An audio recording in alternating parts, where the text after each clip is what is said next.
अरे बाप रे, यही जगह सारा लोग ऐसे काहे बड़े। हमने इनकरा खातिर पानी लाई नहीं और ये ओकरा के वोट देवे के करे। और क्या दहल जाई, यादव जी के ही दहल जाई तो क्या कोना परेशानी बा हैं? यादव जी।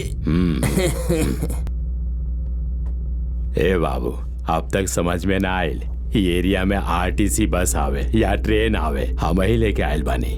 लोग ये समझिए आसमान में फ्लाइट उड़त देख के लोग समझे ले कि रवि यादव ही ले आयल बा। कुछ लोग हमसे डर के वोट देवेले, कुछ लोग हमरा के प्यार से देवेले, कुछ लोग हमके आदतन वोट देवेले।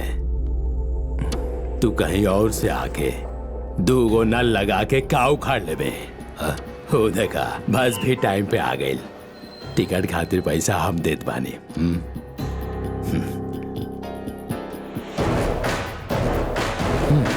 जा बाबू, जल्दी जा। क्यों चले वाला बाका, चले के बता आजा।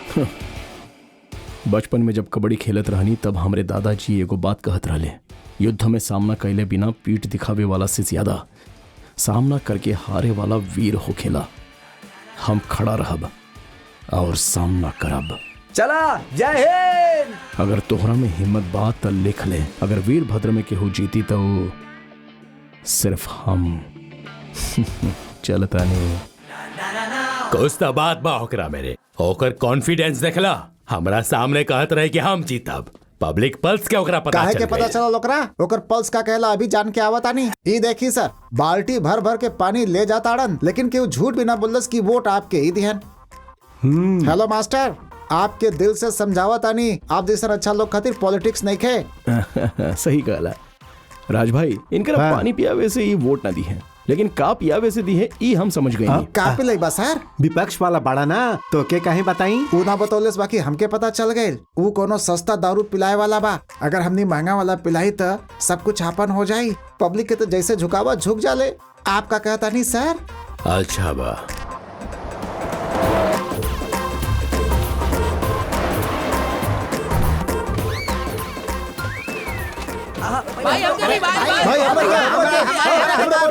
अरे दे दो भाई, अरे हमार जेल दुश्वार हो गई बा। लीवर हमरा से बार बार मांग रहा बा।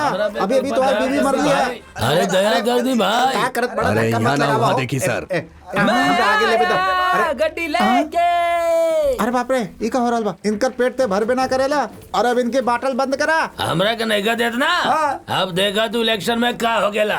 तोरा बैलेट बॉक्स का टुकड़ा हो की। सर रउआ एजा आराम से बैठ के गेम खेली, ओजा सारा नशेड़ी रवि यादव के वोट दिए हैं। अरे भले ही नशेड़ी ओकरा वोट दे दे, बाकी माँ बच्चा और पत्नी वो सबके वोट हमके ही मिली। ऐसे कैसे दीदी होगी? ये में का कैसे, पहले हमके चाय पिया दे।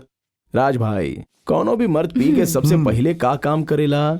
पत्नी पे हाथ उठावेला। So according to Newton's law, for every action there is equal and opposite reaction. समझ गई ना? मतलब फिजिक्स और पॉलिटिक्स के मिक्स कर देनी। आपके भी राजनीति आ ही गई।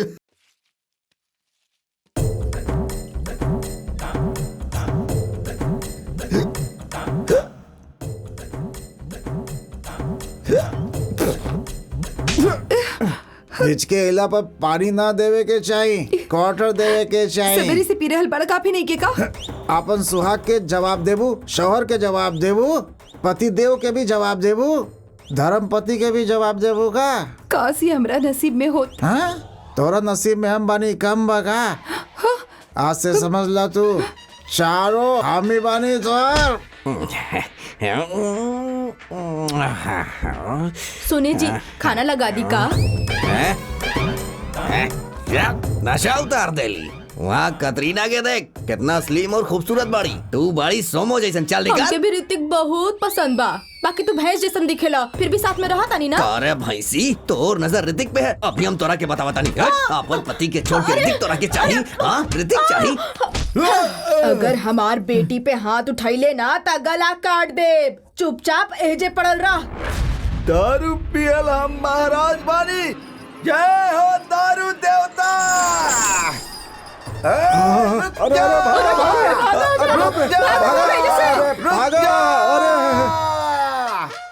यादव, रवि यादव, रवि यादव, रवि यादव।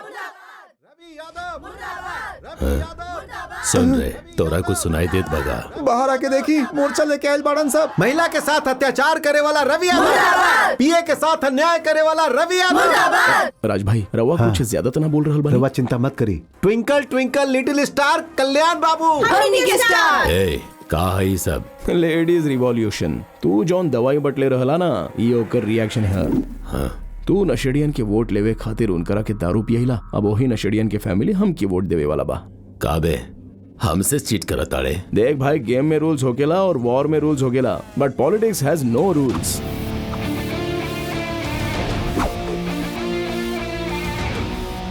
हे, पिए मतलब क्लीन शेव करके नीट कपड़ा पहन के हाथ में फाइल पकड़ के तू चाय पीबे तो कप उठा के कार से उतरे तो डोर बंद करके हाथ बांध के खड़ा रहे वाला समझ ले बाड़े का? हम वैसन पिए तो नहीं की। के अब एकरा बाद ओकर अगला स्टेप का होखी? तुरंत तू सारा दारू वाला वैन रुकवा दी। रोज दारू की आदत वाला लोग, अरे हाँ? हमारा मतलब बाकी अल्कोहल वाला लोग, हाँ? अगर उनकरा के शराब ना मिली तो बॉडी में हाँ? रिएक्शन शुरू हो जाएगा। केमिस्ट्री के भी पॉलिटिक्स से मिला देनी। हाँ, रवा बिल्कुल सही कहानी। अब देखिए रिएक्शन का होगी।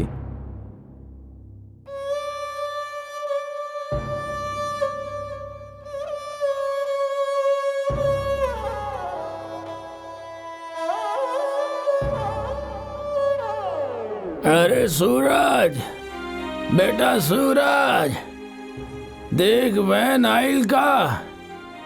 हमार लीवर बार बार हमरा से पूछ रहल बा। सर, एजा वैन अभी तक ना आए भी ना। जल्दी भेजी ना तो मर जाए। जल्दी भेजना तो इतिहास बदल दे। एक बूंद भी ना पिलाई, जौन उखाड़े के बा उखाड़ ला, नशेड़ी कहीं के। हमनी गरीब बानी, एकर मतलब ये लोग हमनी से खेलियन। अब का खेल जाए? सही बखत और सही मौका के इंतजार कैल जाए। वो मौका खुद चल के ये आ रहल बा। भैया भैया तनी टीवी देखी ना। तू दियले तो हमनी पियनी है और अब तू दियल बंद कर देले। छी, तोरा के कीड़ा पड़े। आप लोग देखा नहीं ना, यहाँ के हालात सब एक होके कल्याण के ही वोट देवे चाहता रे। हमनी ओकरे वोट दे। वो हमरा के बहुत चालाकी से इस्तेमाल कर रहल बा। हम हो चालाकी से ओकरा के मात देब।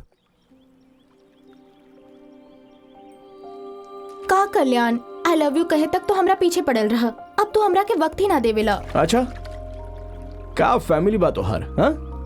तू हमके चाहिए, तोहरे पापा के एमएलए दामाद चाहिए। एजा के लोगन के कितना भी बुरा काहे ना होके, लेकिन उनका रवि यादव ही चाहिए। बाप रे बाप, अब हमरा से ना होगी। कल्याण, हाँ, हम जाना तानी तू का कहताड़ू। हाँ राज भाई। सर, हमने के नल के पेंट करे वाला मुन्ना बहुते सीरियस बा। हमरे बेटा की खांसी आवत रहे, हम डॉक्टर की दिखाई नहीं। डॉक्टर कुछ ना बोले। आज एकरा मुंह से खून आ गए। ये बच्चा ही ना। डॉक्टर, हम अपना भाई के पढ़ा पाए ना भैया। तो कुछ मत बोला बेटा।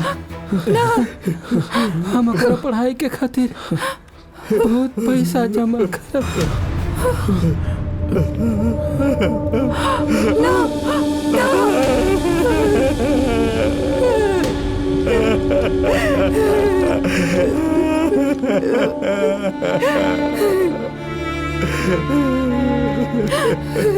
परसों भी ऐसे एगो केस के लेके आए रहलन, सिलिकोसिस। ए बीमारी के कोनो इलाज नहीं खे। वो फैक्ट्री में जे भी काम करी ओके ऐसा मौत मिलल बहुत ही कॉमन बा। एजा इतना कुछ हो रहल बात तो केहू कुछ बोले लगा है ना। केहू कुछ ना बोली सर। जब जिंदा रहल तब केहू कुछ ना बोलल था, अब के बोली?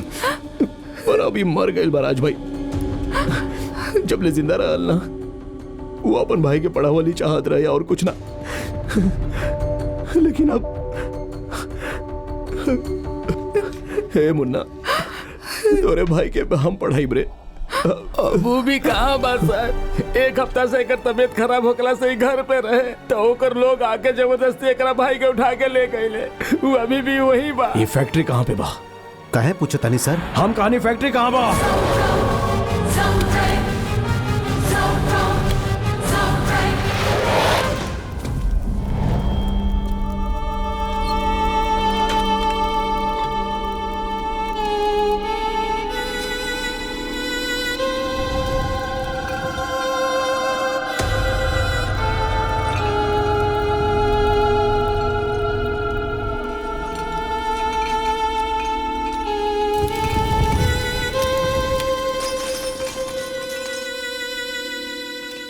बेटा मुन्ना के भाई कहाँ बा?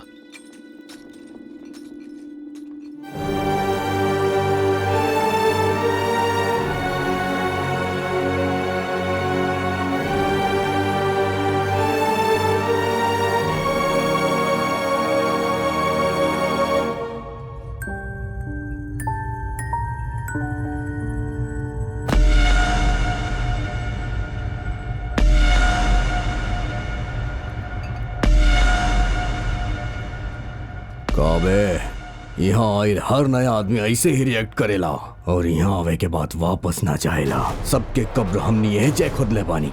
आज हमनी तोर भी खोदा।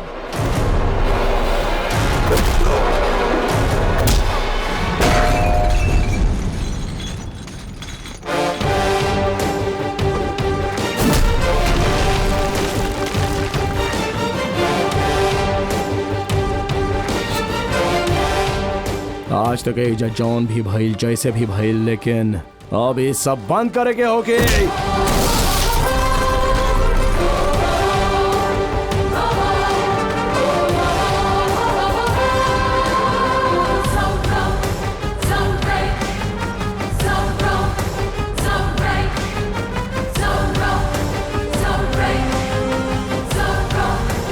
आज ही यहाँ से बच के ना जाए के चाहिए। मारा एकरा के।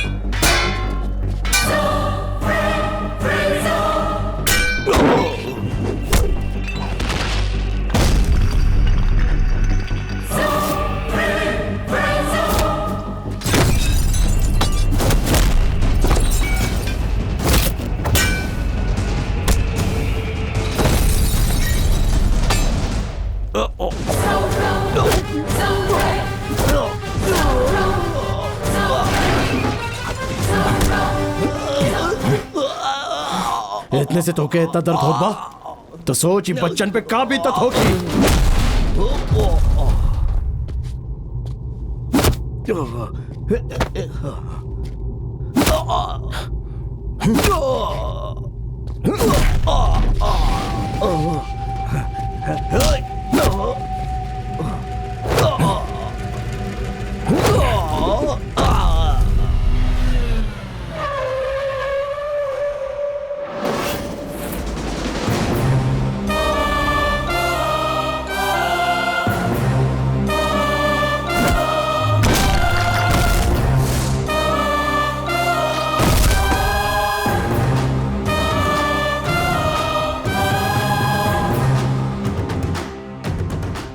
अबे तो इंसानी बाड़े ना। सोच ले रानी कुर्सी के खातिर ही चालाकी करत होगबे, लेकिन तू नीच निकल ले। तू बच्चन के जिंदगी के साथ खेल ले। तोरे साथे पॉलिटिकल बैकग्राउंड होगी, पुलिस के सपोर्ट होगी, तोरे पीछे गुंडा हुई है, ये सोच के लोग डेरात हुई है तोरा से। लेकिन आज से तोर डेराई के टाइम शुरू हो गई, याद रखी है। कहा वक्त बाड़े रे। अब सुन, तोरे ग्लास के फैक्ट्री में सिलिकोसिस से मरे वाला लोगन की संख्या पूरा 157 है और आज मुन्ना के मौत के साथ वो 158 हो चुकल बा। स्पिनिंग मिल में हाथ और उंगली गवावे वालन की संख्या हम तोहके बताई का। अब तक मीडिया के तोहरा पे खाली शक रहे, बाकी अब हमरा लगे सबूत भी बा। लोगन के सामने तोर कमीनापन, 1 घंटा 23 मिनट के आउटपुट। जर्नलिस्ट शिवराम कृष्ण के रिसर्च।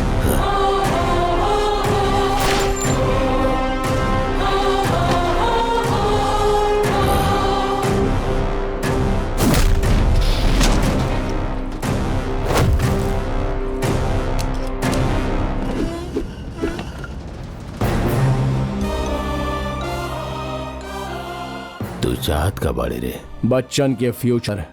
आज के बाद कौनो भी बच्चा तोहरे फैक्ट्री में काम ना करी और उनकर पढ़ाई खातिर जौन भी खर्चा हुई वो सिर्फ और सिर्फ तू भरबे। अब तू हमसे राजनीति कर रहल बाड़े। अभी तक तो हम राजनीति कहला शुरू भी ना कहनी। अगर शुरू कहनी तो तू कहीं के ना रहबे रवि यादव।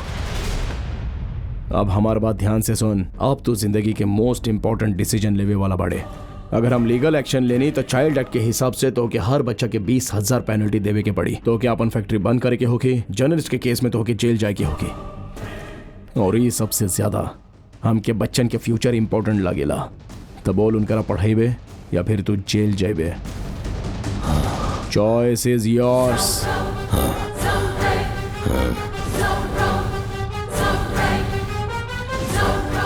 इतना से पेन ड्राइव खातिर इतना सारा पैसा दे देनी भाई।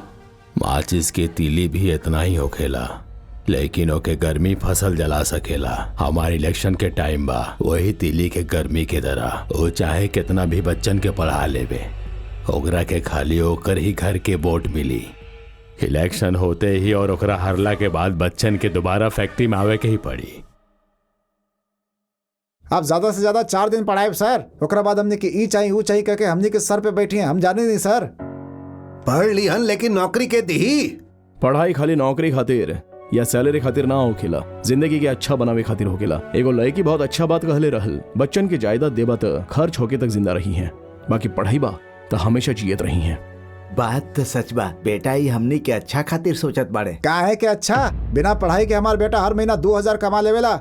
इनकर बात मान के ओके स्कूल भेज दे तो वो पैसा कहाँ से आई बताइए आप? हम देब।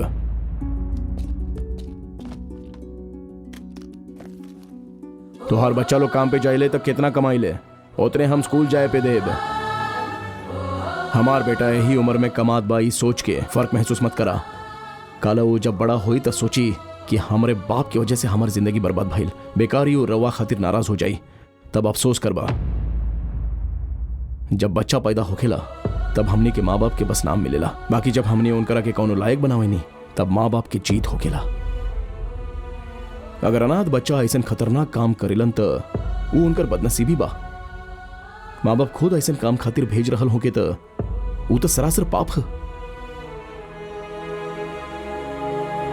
साहब भले हमने एक वक्त खाई, बाकी अपन बच्चा के स्कूल जरूर भेजल जाई। हमनी के ही बच्चा बाड़न, हमनी उनकर भविष्य खराब ना करब। हमने के कोनो पैसा ना चाहिए, ओके स्कूल में खर्च करी।